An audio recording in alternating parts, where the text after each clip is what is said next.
Welcome back, church family. I'm Hope Owens. And I'm Betsy Linnell. This week we are looking at chapter 9 of Walter's book, Side by Side, Be Empathetic.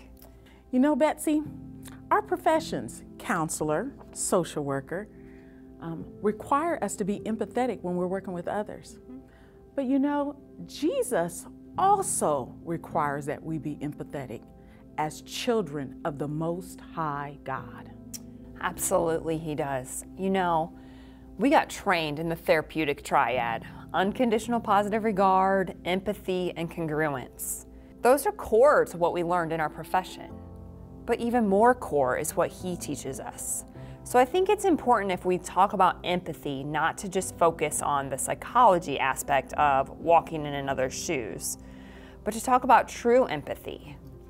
True empathy means that we're having more thoughtful, careful conversations that are deep and personal. Simply put, we're interested in actually knowing and walking with another person. Yes, you know, by asking questions, you really get to know their likes and their dislikes, you know, their hopes and their fears, you know, their emotions, their feelings. And we can learn a lot about a person just by asking those kind of questions. We hope to hear what's on their heart, you know, what's in their mind, and we look for signs for life. You know, a question about the holiday might reveal, you know, pleasure or pain of gathering with extended family. A question about health might, you know, reveal thankfulness or fear. You know, so we keep our ears open for those details that, you know, really speak to the matter, the heart of issues. And so we look for what excites and what's difficult. And it's really a great process. Absolutely. I love being able to hear from people what their story is. Being empathetic knows that we could ask a really simple question, like, what did you do this week? That's going to give us some information. But even more important, we can ask those deeper questions. How has your week been? Truly, how are you?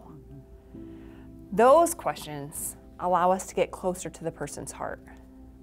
Yes, it's showing them that we are willing to be moved by what moves them. You know, knowing other people's stories is such a privilege. It always makes me like them more. It's pretty funny, since why do I hesitate to tell my story? Sometimes I feel like telling my story to other people is a burden or not something they want to hear. Betsy, your story is important. I want to be moved by the things that move you. I want to know your heart. I want to pray with you. I want to be in your world, walking with you, side by side.